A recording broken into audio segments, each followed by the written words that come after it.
Avez-vous conscience de la mesure où votre entreprise est confrontée au risque cyber? Il existe une agence de notation. J'ai le plaisir d'échanger avec François Samarc. Bonjour. Vous êtes directeur des opérations chez Security Scorecard et vous allez partager avec nous pendant 15 minutes autour de votre thématique. C'est parti. Merci. Bonjour. Donc, je m'appelle François Samarc, je dirige les opérations de Security Scorecard pour la France. Vous m'entendez bien? Un petit peu plus. Comme ça, c'est mieux? Comme ça? Ah oui, c'est mieux. Merci d'être venus si nombreux. J'ai 2 chaises et 2 tabourets à votre disposition, si vous en voulez. Je vais vous présenter donc notre entreprise. Nous sommes une agence de notation du cyber-risque. Notre métier, c'est d'évaluer d'une façon externe, non intrusive, la position de cybersécurité de toute entreprise, quelle qu'elle soit. Security Scorecard est une entreprise américaine. Elle a, disons, un profil de start-up qui marche bien. La création de l'entreprise remonte à il y a 7 ans. Nous sommes 250 personnes maintenant dans le monde. Et vous voyez là un certain nombre de nos actionnaires. Je ne vais pas insister trop là-dessus, mais il y en a quelques-uns qui sont signifiants pour ce que nous faisons.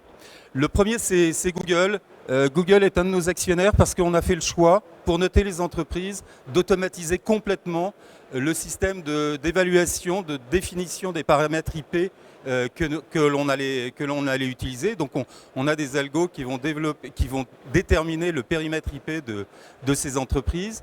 Et puis on a développé des capteurs sur le net qui vont aller chercher l'information concernant l'entreprise en question. Et tout ça, ça a été fait avec un partenariat avec Google. Un autre actionnaire qui pourrait peut-être vous intéresser, c'est Moody's. Donc on a une agence de notation financière qui a fait le choix de rentrer dans notre capital parce qu'aujourd'hui, la posture de cybersécurité d'une entreprise, ça fait partie de sa valeur.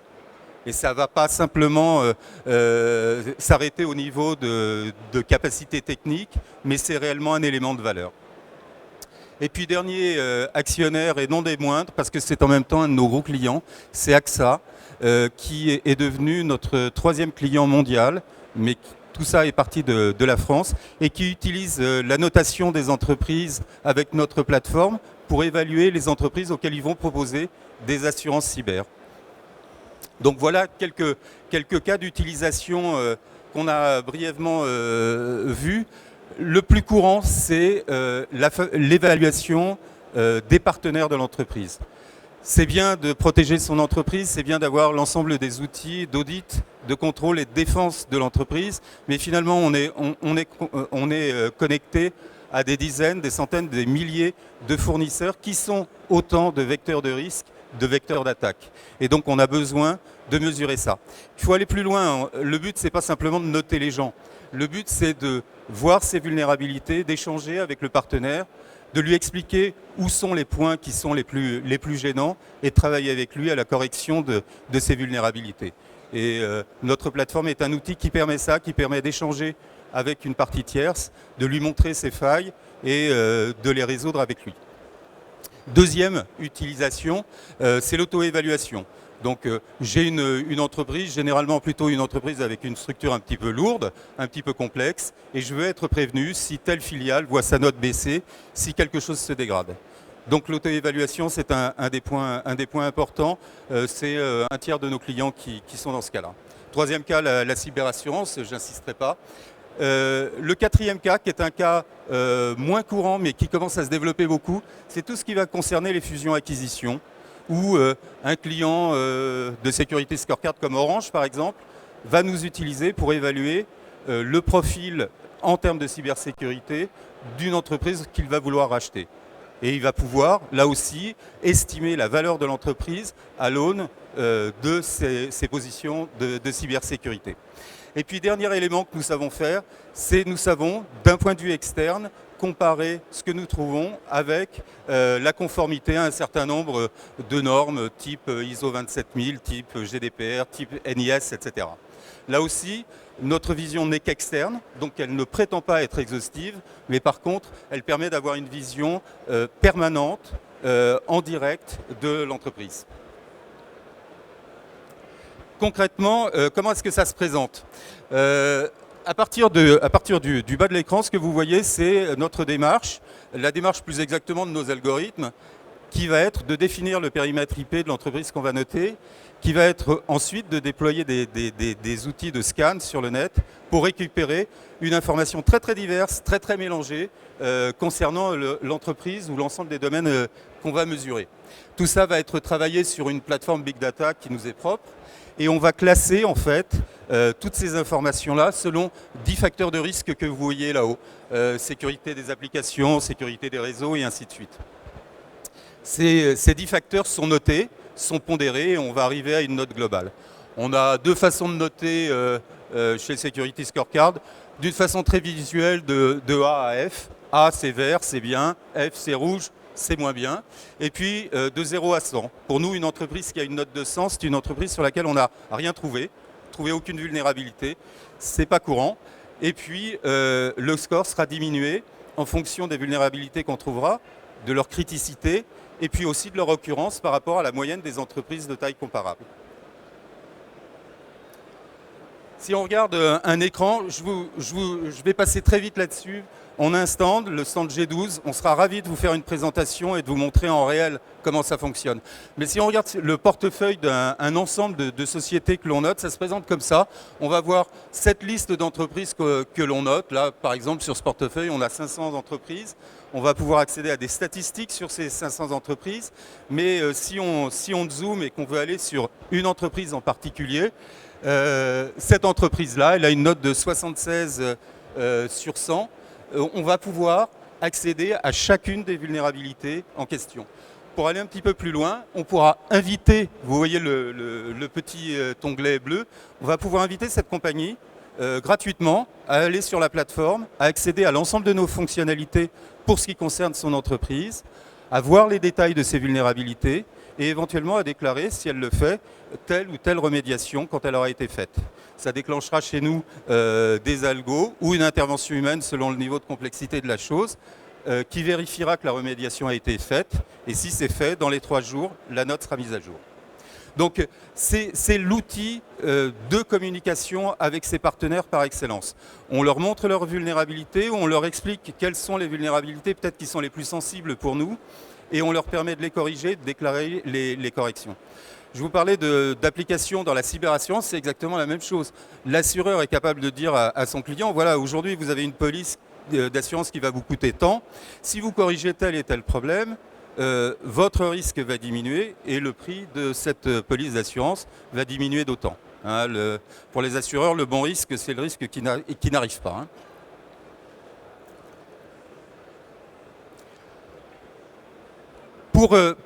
Pour être très très résumé, pour expliquer ce qui nous différencie et ce que nous savons bien faire, c'est automatiser complètement la recherche des vulnérabilités.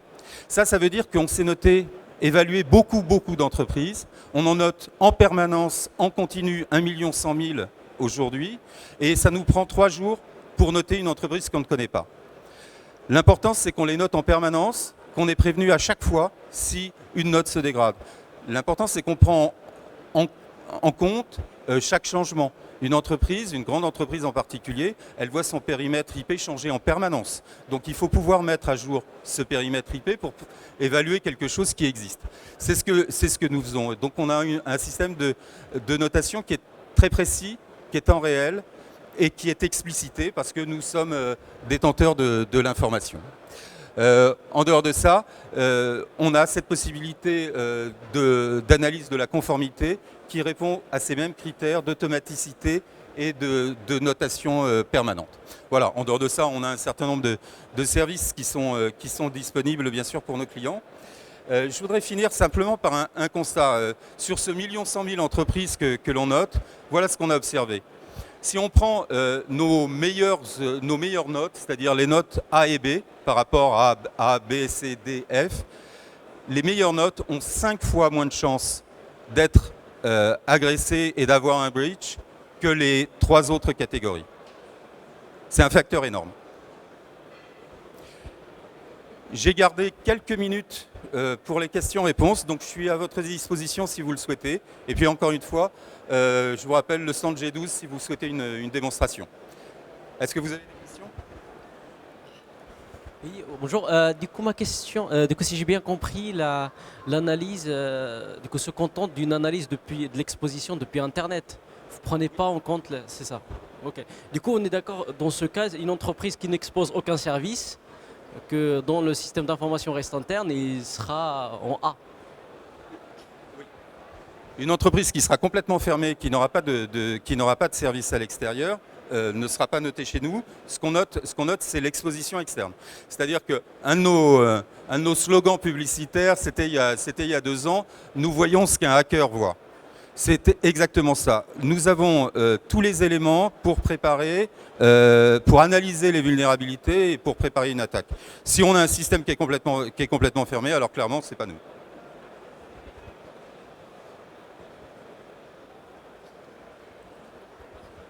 Bonjour. Est-ce que vous demandez l'autorisation aux sociétés que vous scannez pour pouvoir sortir leur vulnérabilité? Alors la réponse est claire, c'est non. Non, on ne demande pas d'autorisation et on n'a pas à en demander. Nous sommes une agence de notation.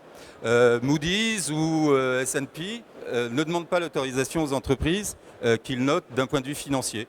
Nous, on ne demande pas d'autorisation non plus, tout simplement parce que l'information qu'on utilise est une information publique. On n'est pas intrusif. Donc c'est public, c'est pas toujours facile à trouver, mais c'est public. Et à partir de ce moment-là, on a cette possibilité-là. Et au passage, c'est un avantage énorme pour nos clients. Parce que vous êtes une grosse entreprise, vous avez un millier de fournisseurs à suivre, vous ne pouvez pas faire ça. Il vous faut la possibilité de scanner ce millier-là.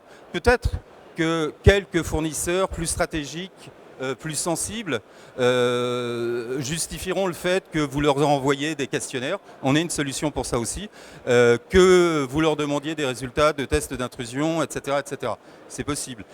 Ça sera une autre démarche. Mais si vous avez une quantité importante de fournisseurs, ce n'est pas possible. Bonjour. Dans le cas d'un groupe international, est-ce que vous êtes capable de noter individuellement les différents sites de ce groupe? Oui, tout à fait. Alors, comment est-ce que ça marche? On va avoir Renault.com. On veut noter l'ensemble du groupe Renault. Donc, on va noter Renault.com. Ça sera constitué en fait de toutes les adresses IP qui sont rattachées à Renault. Ensuite, ce qui nous intéresse, c'est de savoir quelle est la note de Renault.fr, de Renault.es, de Renault.uk. Ça sera des feuilles de notes différentes. Donc on pourra effectivement subdiviser une feuille de notes en différentes. On a même une fonctionnalité en plus qu'on appelle Custom Scorecard, c'est la possibilité de définir des feuilles de notes sur mesure. Par exemple, je suis un groupe pétrolier. Ça m'intéresse de connaître, disons, Total. Total n'est pas un client, hein, donc je le cite librement sans vouloir les utiliser de quelque façon que ce soit. Total, on peut avoir donc la note de Total.com, de Total.fr et de Total.uk. Mais ce qui est intéressant, c'est peut-être aussi d'avoir la feuille de note de l'activité raffinerie de Total, ou de l'activité chimie, ou de l'activité plastique de Total. Et donc on va définir des feuilles de notes sur mesure où on va regrouper les adresses IP de ce domaine, de ce métier-là. Donc on sait faire ça, on sait avoir le niveau de granularité qu'on veut sur la notation. Et on enchaînera avec une deuxième question tout de suite. Je n'ai pas été claire dans ma question quand je parlais des sites. Ce n'était pas des sites web, mais des sites géographiques, comme vous parliez des différentes filiales. Donc ce n'est pas forcément lié à un site web. C'est-à-dire c'est pas forcément des filiales, mais des sites géographiques, voilà tel site et à telle note, telle autre, etc. On prend tout de suite une deuxième question et vous répondez. La réponse est oui. La réponse est oui. Tout à fait, on peut définir ça. Ça rejoint la question sur ce qui était public. Excusez-moi. Est-ce que vous allez pouvoir, par exemple, utiliser un compte utilisateur pour pouvoir scanner avec un droit de base pour des systèmes SaaS? des logiciels en SaaS? Est-ce que vous allez pouvoir, à partir d'un compte utilisateur, faire un audit avec une note? Non, on n'ira pas. Non, on n'ira pas à ce niveau-là.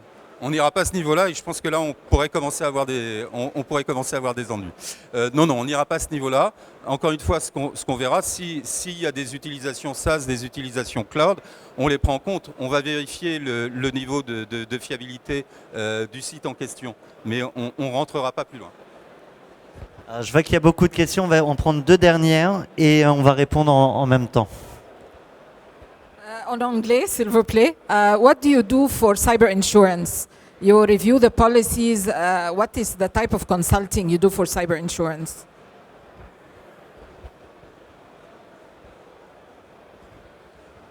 Et donc moi je voulais savoir, quand on a une entreprise, est-ce qu'on peut suggérer d'être noté ou est-ce qu'il faut attendre que, je sais pas, un index passe, un scanner passe?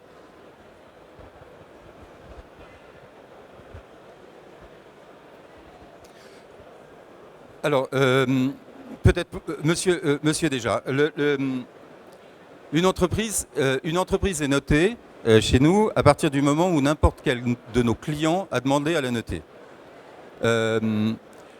Vous pouvez vous connecter, si vous n'êtes pas client chez nous, ce qui est un tort, vous pouvez vous connecter sur notre site et demander la notation.